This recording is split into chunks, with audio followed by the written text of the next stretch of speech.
Every year, 6% of Bahamian children are born with a heart defect. We at Cable 12 and the Nassau Guardian decided to lend a helping hand in creating more awareness to the cost of saving little hearts. One surgery can cost up to $250,000.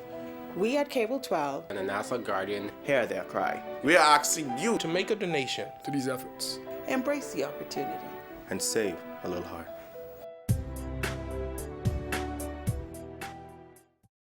Good evening, Bahamas. It's Thursday, February 21st, 2013, and this is NB12. Coming up tonight in news, a major milestone marked at the multi-billion-dollar Baha Mar development.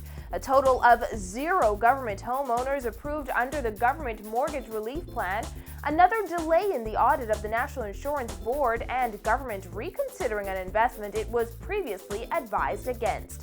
We have those stories and much more coming up tonight. I'm Christina McNeil, and NB12 starts right now.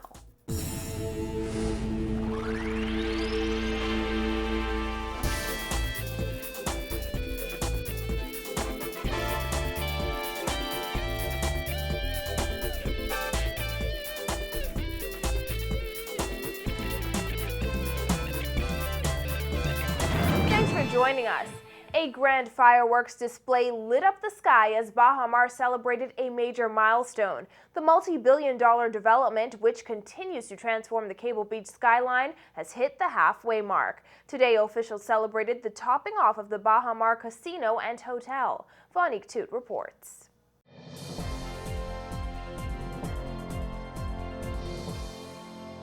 On February 21st, 2011, Baha Mar broke ground on its multi-billion-dollar development. Now, exactly 2 years later, officials have returned to this impressive construction site for a topping-off ceremony. Fast forward 2 years and here we are, celebrating another important milestone, the topping out of the Baha Mar Casino and Hotel, the centerpiece of Baha Mar and our largest tower.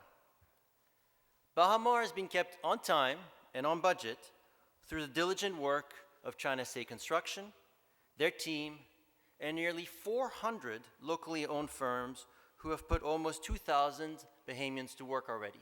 When traveling along western New Providence, it would be impossible to ignore the amazing structures rising out of the ground. The Baha Mar Casino and Hotel is the jewel in the developer's crown. Over 6.6 million pounds of steel and more than 260,000 cubic yards of concrete have been used to create this masterpiece. Baha Mar CEO Sarkis Merlian used the occasion to announce a multi-project collaboration with a name known around the world, 4-time Grammy Award winner Lenny Kravitz. Starting with the involvement of his design firm, Kravitz Design, in the design of our Ultra Villa, the largest and most magnificent villa in our casino hotel, as well as our nightclub, which hopefully you and I will go visit often.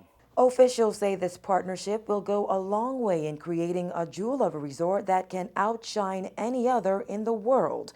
The development, being marketed as the Bahamian Riviera, will feature 4 brands once completed: Rosewood, Mondrian, Grand Hyatt, and the Casino Hotel. However, Tom Dunlap says those aren't the only internationally renowned brands Baha Mar has teamed up with. And Baha Mar today proudly welcomes ESPA, ESPA, is our spa operator of our 33,000 square foot destination spa that sits right above where we're sitting today. ESPA is a United Kingdom-based company of extraordinary international reach. They currently operate over 350 spas, most exclusive spas, in more than 55 countries around the globe. The project will also include 3,000 feet of beachfront property, an eco-water park, Jack Nicklaus golf course, and a 200,000 square foot convention center. Prime Minister Perry Christie says government and opposition officials may not see eye to eye on many things, but both sides agree this development is good for the Bahamas. The country is not divided when it comes to a positive development that will have an enduring impact on the lives of the people of our country. So today, I don't have to ask the Honorable Dr. Minnis as to what he thinks we think alike. Similarly, when I sat as the leader of the opposition with that hope, I knew then that I was at one with the former Prime Minister in speaking and feeling that we were moving towards securing our future. Now, as you can imagine, a lot is riding on the completion of this development. With unemployment at 14%, government is counting on Baha Mar to create thousands of new jobs. Reporting for NB12, I'm Vonique Toot. Wallace Merlian today also announced plans to establish Believe, the Baha Mar Foundation, which he says should help shape the future of our community. He says the resort plans to raise $1 million for the foundation before its grand opening.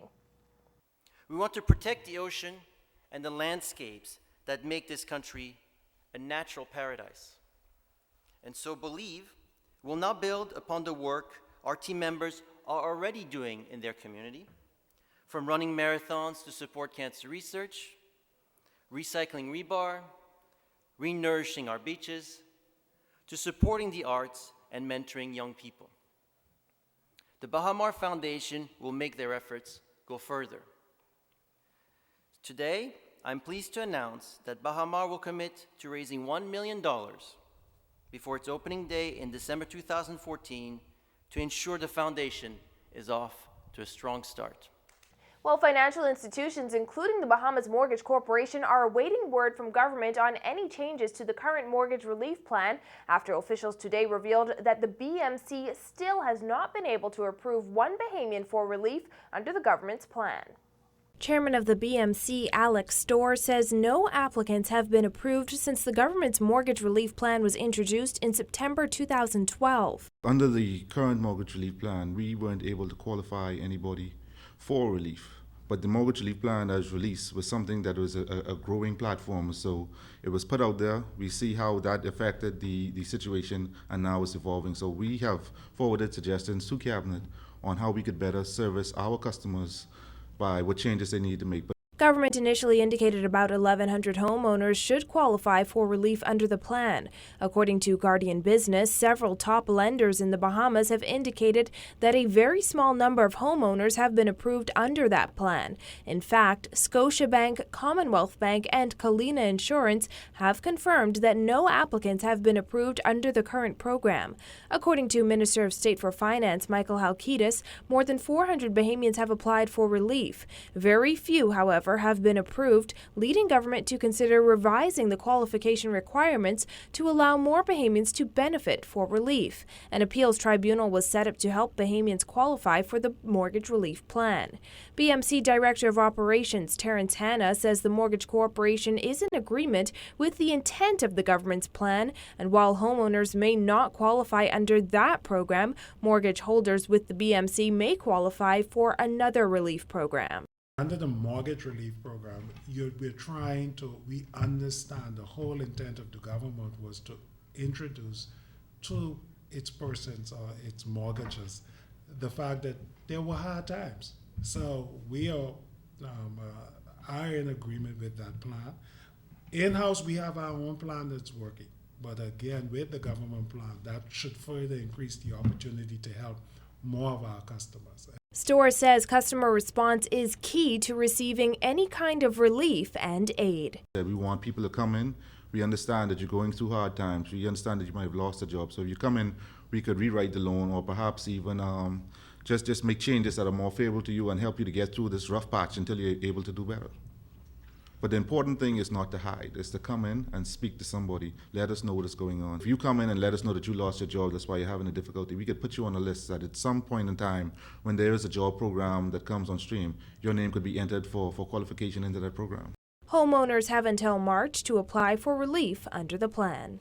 Opposition Chairman Darren Cash has been extremely critical of government's proposed budget cuts for agencies and departments, but he's also being criticized as inconsistent and confused about the Free National Movement leader's position on the matter. In a press statement issued yesterday, Cash called the cuts draconian, saying they're either driven by a lack of appreciation for basic economics or out of desperation and a willingness to be reckless. He added that no responsible government would ask agencies to make such deep cuts so quickly, and that to do so would be a serious blow to consumer and investor confidence and runs the risk of taking the economy back into recession. Cash says budget cuts should wait until the economy rebounds. But State Finance Minister Michael Halkitis is today pointing out that Cash's statements contradict those of F&M leader Dr. Hubert Minnis, who last year encouraged government to initiate austerity measures as a means of reducing the national debt. This morning, while as a guest on the Guardian radio talk show Morning Blend, Halkitis reiterated not every government entity will be affected by those proposed cuts as suggested by Cash. Halkitis acknowledged that for months now, critics at home and abroad have been calling for government to cut back on spending, but he says proposed budget cuts are just a part of government's larger, well-orchestrated plan to turn the economy around.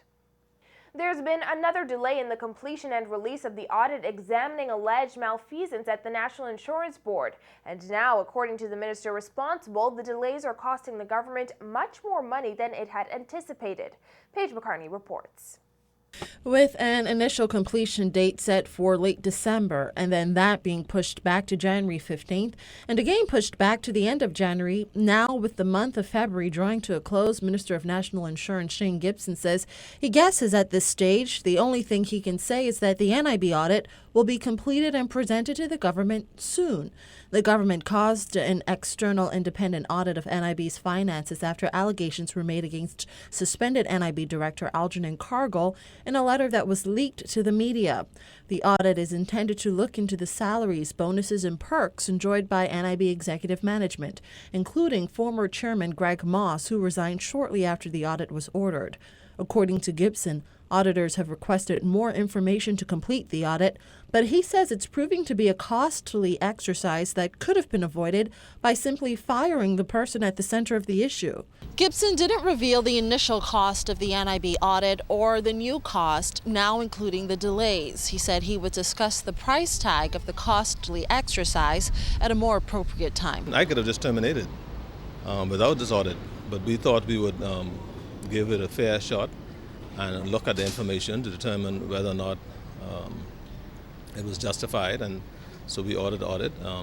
Mr. Cargill turned around and he submitted an affidavit, which really had no relevance to the audit. But the fact that he raised those issues, then we had to go and have them investigated all to just create balance. But and so when we look at what it was going to cost us initially, the fact that we had to expand their terms of reference, and obviously it's going to cost more.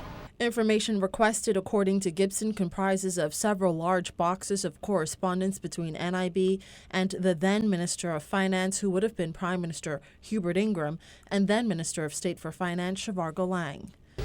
They asked for it, and so the ministry released it to them. And I guess that's why they're taking a bit longer than they anticipated, because they really have to go through a lot of information and verify and just substantiate, and just to make sure that I guess they give you a credible report. Earlier this month, auditors at Grant Thornton, the firm contacted by the government, gave Algernon Cargill and former NIB Chairman Greg Moss an opportunity to come in and discuss matters connected to the audit. However, Cargill did not meet with the auditors because they did not comply with his requests to have the questions ahead of the interview. For NB12, I'm Paige McCartney.